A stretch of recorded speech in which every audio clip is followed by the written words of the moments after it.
Assalamualaikum warahmatullahi wabarakatuh. Masih bersama saya Suwandi di channel Dunia Ikan Gabus. Kesempatan hari ini kita masih menjawab pertanyaan-pertanyaan seputar budidaya ikan gabus yang sudah chat di 0816658779 ya. Bagi yang mau tanya-tanya seputar masalah budidaya ikan gabus bisa langsung chat di nomor saya di 0816658779. Kita akan membahas masalah seputar budidaya ikan gabus, permasalahan-permasalahannya, dan juga tentang pembibitan, pembesaran, ya, pengolahan dan pemasaran. Ya. Dan sampai hari ini saya harapkan pemirsa, teman-teman semua tetap dalam keadaan sehat walafiat, tak kurang suatu apapun. Dan kita semua berdoa mudah-mudahan pandemi corona ini segera berakhir dan kita bisa beraktivitas seperti sedia kala. Dan tetap semangat, apapun keadaannya saat ini kita tetap harus berjuang. Ya, minimal berjuang untuk diri sendiri dan keluarga. Ya. Oke, langsung saja pertanyaan pertama ini. Assalamualaikum Pak, semoga Pak Suwandi dan keluarga sehat selalu dan diberkahi Allah Subhanahu Wa Taala. Saya Herman dari Lombok. Ya, salam untuk Pak Herman yang ada di Lombok. Terima kasih Pak atas video YouTube-nya. Jadi inspirasi buat saya. Insya Allah mau budidaya ikan gabus. Apakah Bapak pernah kirim bibit ke Lombok? Terima kasih Pak. Ya. Jadi untuk Pak Herman yang ada di Lombok, mohon maaf sekali Pak. Untuk saat ini kita belum bisa kirim ke Lombok karena memang di masa pandemi ini kita tergantung dari pihak kargo bandara yang memang sampai hari ini untuk pengiriman keluar pulau yang langsung itu jarang sekali. Sampai hari ini tuh beberapa kargo yang menjadi langganan kita itu harus transit dulu.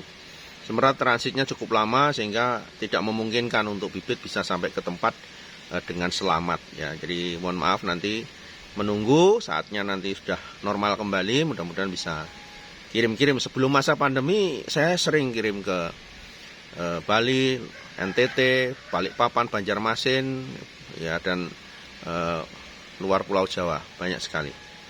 Tapi setelah masa pandemi ini memang kita agak terhambat masalah pengiriman. Sabar Pak Herman ya. Berikutnya pertanyaan dari Aceng yang ada di Bandung ya. Selamat malam Pak Suwandi, saya Aceng dari Bandung. Saya tertarik beternak ikan gabus ya. Saya sudah lihat video-video sampean sangat edukatif dan terperinci. Rencana saya akan tebar di kolam tanah dengan ukuran 12 x 12. Kalau saya tebar sebanyak 2000 ekor itu gimana Pak? Apa terlalu banyak atau bagaimana? Terus kalau beli bibit ikan gabus dari Bapak, harganya berapa Pak per ekor? Mohon infonya, suwun. Untuk Pak Aceng yang ada di Bandung, ya, semoga video yang kita tampilkan selalu membawa manfaat buat siapapun yang ingin budidaya ikan gabus ya. Kemudian untuk bibit per ekornya Rp1.000 Pak ya. Bisa langsung pesan ke nomor saya, nanti bisa langsung dikirim atau Bapak berkenan mau datang ke sini juga boleh. Berikutnya pertanyaan dari enggak ada lamanya. Assalamualaikum Pak Suwandi, senang bisa belajar dan melihat YouTube-nya Pak Suwandi. Terima kasih Pak, semoga tambah sukses.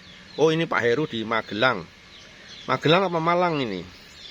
Iya Pak Suwandi, alamat di mana kali boleh tahu ya. Saya berada di Jalan Kiai Ronggo, nomor 99, Desa Tawangsari, Kecamatan Pengasih, Kabupaten Kulon Progo, Yogyakarta Pak. Ya.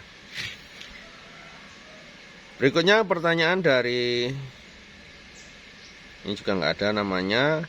Assalamualaikum, rencana besok minggu saya mau main ke tempatnya Pak Suwandi, kira-kira di rumah enggak ya? Bisa tolong share alamatnya Pak, makasih. Assalamualaikum warahmatullahi wabarakatuh.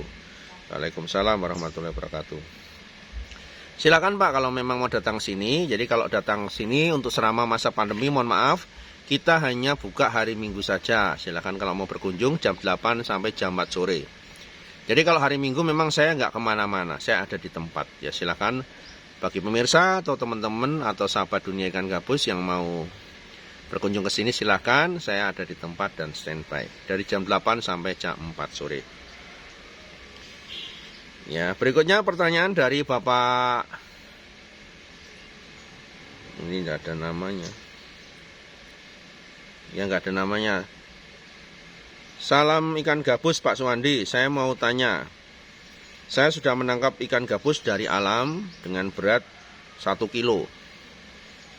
Sudah saya karantina sesuai dengan arahan Pak Suwandi di YouTube-nya Pak Suwandi, tetapi kok malah banyak yang mati ya Pak. Kenapa ya Pak?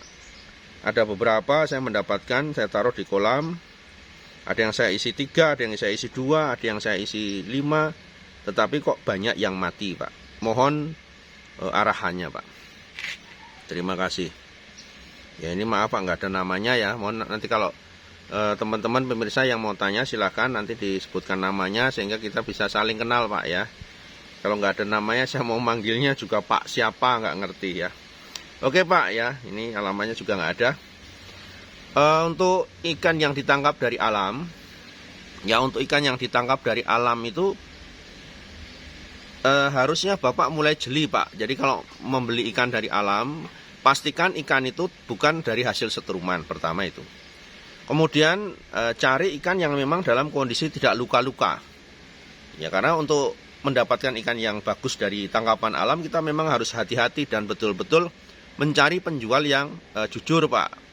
Ya jujur dalam arti kalau dia bilang ini setruman ya setruman, ini hasil pancingannya pancingan, ini hasil tangkapan bubu juga tangkapan bubu. Sehingga kita bisa memilih nih mana ikan yang aman untuk kita beli. Kalau ikan setruman walaupun itu mulus sekali, barusan nangkap hari ini kemudian Bapak bawa pulang, resiko kematiannya tinggi Pak. Jadi Bapak harus memilih ikan yang berkualitas ya, dalam arti dari sisi fisik mulus tetapi memang tidak luka ya sebelumnya itu. Kalau setrum kan ada yang terbakar biasanya, panas itu kan membuat sisiknya kadang mengelupas, dagingnya ada yang agak-agak gosong, agak-agak mateng gitu. Nah itu akan nampak setelah hari kedua ketiga Pak. Jadi mungkin saat beli mulus ya, mulus gitu. Wah mulus ini hari pertama. Nah itu mulai nampak setelah hari ketiga, keempat, seterusnya itu mau hidup dan tidaknya nanti di situ itu. Ya, jadi Bapak silakan nanti kalau mau cari dari alam itu pastikan ikannya bukan dari setruman ya. Dan saya harapkan juga teman-teman yang menjual ikan gabus jujur kepada para pembeli. Pak ini kemarin setruman. Ya ini kenapa luka-luka di bagian moncongnya ini karena kemarin dibawa di perjalanan menggunakan kepis misalkan. Ya, jadi di bagian perutnya luka-luka, sisinya banyak yang mengelupas karena tempatnya kasar. Jadi untuk menampung ikan gabus yang dari alam memang harus hati-hati Pak, tidak semudah itu. Dan usahakan dalam proses mengkarantina ikan gabus dari alam itu gunakan obat ya antibiotik Pak agar lukanya tidak infeksi. Gunakan obat-obat yang ada di pasaran banyak. Gunakan antivirus bakteri juga untuk merendam ikan yang dalam kondisi luka biar lukanya tidak membusuk atau tidak infeksi dan tidak berjamur. Ya. Silakan Pak nanti bisa dicoba, bisa diaplikasikan, semoga nanti bisa berhasil ya. Oke, berikutnya pertanyaan dari Bapak Bambang ya. Bapak Bambang yang ada di Boyolali, Pak. Assalamualaikum warahmatullahi wabarakatuh. Waalaikumsalam. Salam kenal Pak Bambang. Salam kenal Pak Bambang. Oh ya ini Pak Bambang kok salam kenal. Ya salam kenal Pak Bambang. Saya mau tanya Pak Suwandi. Saya sudah membesarkan ikan gabus di mana bibit saya beli dari Jawa Timur. Sudah berusia 7 bulan. Tetapi berat ikan baru setengah on. 0,5 on ya. Maksudnya berapa Pak? Ini kok setengah on ya. Beratnya masih setengah on. Apakah ikan itu normal atau ikan itu bagaimana Pak Suwandi? Mohon penjelasannya. Karena sudah saya pelihara selama 7 bulan, 8 bulan kok belum ada peningkatan seperti yang Bapak sampaikan di video-video Bapak sudah mencapai bobot 1,5 sampai 2 on. Jadi kalau misalkan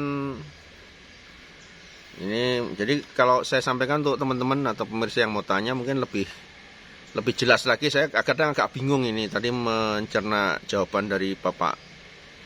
Ya, Pak Bambang ini disingkat-singkat Pak pertanyaannya apa kata-katanya. Jadi saya harus mengira-ngira sendiri. Jadi kalau mau tanya usahakan kata-katanya lengkap ya. Karena saya kurang begitu paham kalau disingkat-singkat itu. Saya harus mengira-ngira sendiri kata-katanya. Ya mudah-mudahan takutnya kalau keliru gitu loh, maksudnya tidak sama gitu Pak ya. Oke ya pemirsa, jadi tolong untuk yang mau tanya itu kata-katanya nggak usah disingkat-singkat ya. Jadi kalau misalkan kita pembesaran dalam usia 7 bulan 8 bulan ya kalau masih setengah on, kalau menurut saya ya masih kurang Pak ya, masih kurang besarnya itu Pak. Itu faktornya ya bisa dicoba dicari Pak solusinya, mungkin dari faktor makanannya kurang Pak ya. Pertama itu ya. Jadi kalau faktor pertama coba kontrol pakannya, sehari bisa 4-5 kali berian pakan pelet secara rutin ya, berkala, jangan sampai kurang Pak. Misalkan ya coba dari kontrol pakannya itu yang paling utama untuk dicek biar nanti hasilnya bisa maksimal. Kemudian setelah pakannya kok Pak pakannya sudah rutin, coba kontrol lagi masalah benihnya ya. Bukan berarti benih yang dijual itu kan bervariasi, makanya coba dicek, bukan berarti tidak bagus, tetapi sumbernya bibit itu, misalkan bibit itu ngambil dari alam ya, itu juga bisa berpengaruh pada proses pembesaran, karena mungkin di alam induknya kecil ya, masih 1 jempol gini sudah bertelur, anaknya diambil, itu akan berdampak pada proses pembesaran ya, sehingga dibesarkan dalam waktu berapapun kadang nggak gede-gede, dan itu banyak sekali terjadi ya. Lebih selektif lagi Pak Bambang untuk memilih benih ataupun merawatnya juga dengan lebih baik lagi. Mudah-mudahan nanti bisa berhasil. Oke pemirsa, tetap ikuti channel Duniakan Gabus, jangan kemana-mana. Kita masih akan melanjutkan pertanyaan-pertanyaan dari teman-teman pemirsa yang masuk di chat di 0816658779. Oke ya. Assalamualaikum warahmatullahi wabarakatuh.